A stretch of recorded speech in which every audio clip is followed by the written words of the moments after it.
اس ضمن میں مولانا سید ابو الاعلیٰ مودودی مرحوم و مغفور کا معاملہ خصوصی اہمیت کا حامل ہے، اس لیے کہ ان کے ساتھ میرے ذہنی و قلبی تعلق میں اتار چڑھاؤ کی کیفیت شدت کے ساتھ واقع ہوئی ہے۔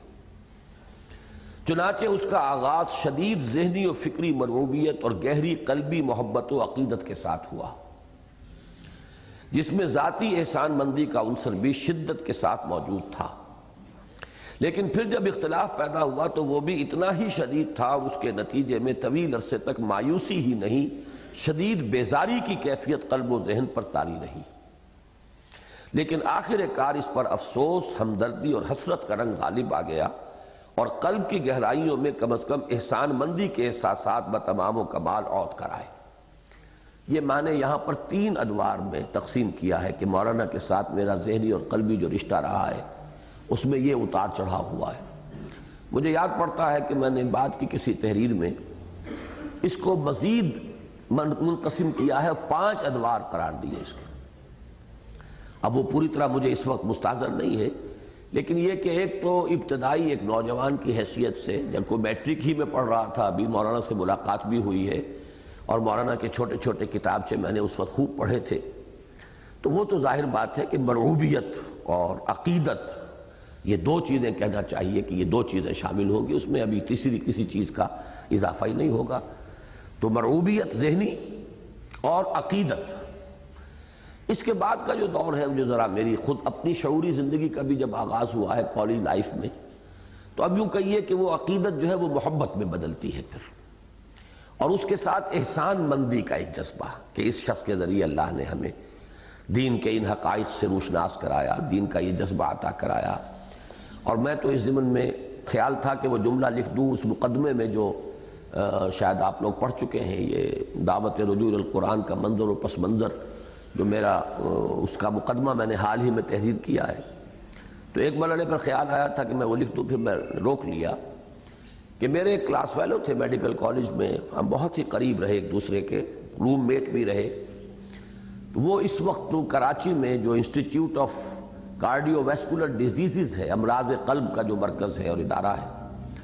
اس میں وہ نمبر 2 ہے، یعنی ٹاپ پر جو صاحب ہیں اس وقت لیفٹیننٹ جنرل نجیب، وہ بھی میرے کلاس فیلو ہیں، اور نمبر 2 جو ہے اس وقت جو ایسوسیٹ پروفیسر ہیں ڈاکٹر سید اسلم، وہ بھی کلاس فیلو ہیں۔ تو یہ سید اسلم صاحب کی بات میں آپ کو سنا رہا ہوں، یہ مجھ سے کہا کرتے تھے اس زمانے میں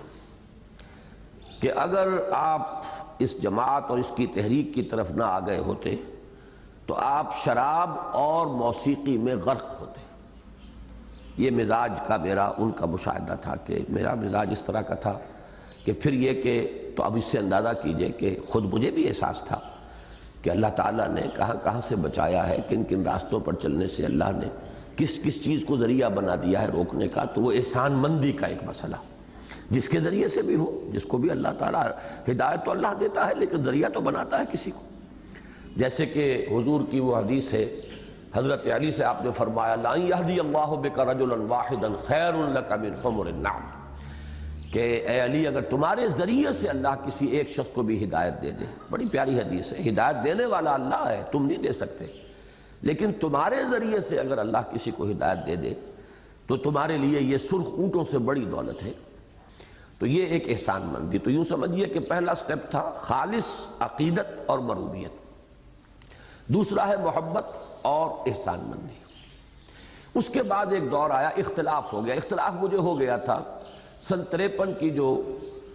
تحریک ختم نبوت میں جماعت کا رول تھا اسی سے، لیکن میں نے سمجھا تھا کہ یہ غلطی ہے، ہو جاتی ہے، افراد سے بھی ہوتی ہے، تحریکوں سے بھی ہوتی ہے، یہ ضروری نہیں کہ یہ نقطۂ نظر کی کوئی تبدیلی ہو۔ تو اختلاف تو ہوا، لیکن اختلاف کے ساتھ ہی وہ محبت بھی رہی اور وہ احسان مندی بھی پوری بھرپور طریقے پر جاری رہی۔ اس کے بعد پھر وہ اختلاف کا دور آیا ہے جس کی کہ داستان اب آپ کے سامنے آئی ہے،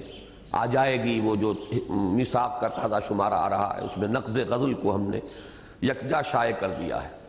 یہ بھی میرے سن 66-67 کے مضامین ہیں، ان میں بھی وہی تلخی کا رنگ ہے جو ان میں ہے، وہ تو ایک ہی دور تھا۔ بہرحال یہ جو ہے وہ سن 56-57 اس دور کی جو تاریخ ہے اس میں یہ ہے کہ اب وہ اس میں اختلاف ہی اختلاف نہیں بلکہ رنج، صدمہ، غم، یہ چیزیں بھی شامل ہوئیں کہ یہ مولانا کیا کر رہے ہیں، کس انداز میں کس رخ پر جا رہے ہیں، بہت بہت غلط جو ہے وہ اقدامات انہوں نے کیے ہیں۔ تو اب وہ یہ جو ہے اس کے اندر آپ سمجھیے کہ ایک دور اور آیا، اس میں رنگ بدلا۔ اس کے بعد جماعت سے علیحدگی ہو گئی سن 57 سے، لیکن 5 برس تک ابھی اسی کیفیت کا جو ہے وہ سلسلہ جاری رہا۔ اس میں کوئی نفرت یا بیزاری والی بات نہیں تھی، رنج، صدمہ، کچھ کسی وقت غصہ بھی آتا تھا، لیکن یہ کہ نفرت اور بیزاری پیدا ہوئی ہے سن 62 سے۔ 62 میں میں حج کے لیے گیا ہوں تو مولانا سے مل کر گیا ہوں۔ پھر مولانا بھی چونکہ پہنچ گئے تھے، انہیں دعوت آئی تھی وہ رابطہ عالم اسلامی کے تاسیسی اجلاس میں شرکت کی، تو پھر یہ کہ ملاقاتیں رہی مکہ مکرمہ میں، مینا میں، مدینہ منورہ میں۔ لیکن واپس آ کر جو ایک دم ٹرن لیا ہے مولانا مودودی نے، اور پھر سہروردی صاحب کے ساتھ اتحاد کر کے، اور پھر فاطمہ جناح صاحب کی صاحبہ کی صدارت کے لیے، اور پھر ایوب خان کی مخالفت انتہائی شدید، اس انتہا کو پہنچے ہوئے کہ یہ الفاظ بھی کہہ رہا ہے ایک شخص کہ ایک طرف ایک عورت ہے جس میں اس کے سوا کوئی عیب نہیں کہ وہ عورت ہے، اور ایک طرف ایک مرد ہے جس میں اس کے سوا کوئی خوبی نہیں کہ وہ مرد ہے۔ یہ ساری کیفیات، اور اسی زمانے میں پھر یہ جو رام لیلا ایک سمجھیے کہ اس کی غلاف کعبہ کی رام لیلا جو بنائی گئی، تو اس سے تو اس کے بعد جو ہے شدید نفرت اور بیزاری کی کیفیت آئی گئی۔ اس کے بعد سن 70 کے الیکشن میں جو بھی حشر ہوا جماعت کا، جس قدر تنتنے کے ساتھ اور بڑی امنگوں اور ولولوں کے ساتھ اور بڑی امیدوں کے ساتھ اور توقعات کے ساتھ میدان میں اترے تھے، اور جس طرح چاروں شانے چت ہوئے ہیں، اس کے بعد جو مولانا مودودی کی تقریر تھی جس میں کہ ایک عجیب سی کیفیت تھی، ایک شخص پوری زندگی کا اپنا جو ہے سرمایہ ایک کام میں لگانے کے بعد جب محسوس کرتا ہے کہ میں تو خالی ہاتھ کھڑا ہوں، تو جو کیفیات ہوتی ہیں وہی ان کی اس تقریر میں تھی۔ اس کے بعد سے اس کا ریکارڈ میں نے سن 71 میں جنوری کے مہینے میں سنا ہے، مکہ مکرمہ میں زبیر صدیقی جو ہے، زبیر عمر صدیقی ہمارے ایک ساتھی، ان کے فلیٹ پر میں انگلستان سے ہو کر واپس آیا تھا، اور پھر اب حج کرنا تھا، سن 71 کی فروری میں حج تھا۔ اس وقت میں نے وہ تقریر کا ریکارڈ سنا اور میرے آنکھوں میں آنسو بھی آئے، اور اس میں یوں سمجھیے کہ ان چند آنسوؤں سے وہ غبار اندر کا جو تھا بیزاری کا اور شدید نفرت کا وہ دھل گیا۔ لیکن ایک حسرت اب جو ہے وہ حسرت ہے، البتہ وہ احسان مندی کا جذبہ، یہ ساری اوپر کے جو بھی اتار چڑھاؤ آئے ان کے بعد یہ کہ وہ احسان مندی کا جذبہ اپنی جگہ پر برقرار ہے۔ یہ ہے مختلف ادوار مولانا مودودی کے ساتھ میرے ذہنی اور قلبی رشتے کے۔ تو یہاں وہ لکھا ہوا ہے، آخر کار اس پر افسوس، ہمدردی اور حسرت کا رنگ غالب آ گیا، اور قلب کی گہرائیوں میں کم از کم احسان مندی کے احساسات بتمام و کمال عود کر آئے۔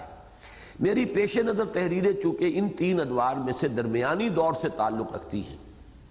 لہذا ان میں تلخی کا رنگ بہت نمایاں ہے،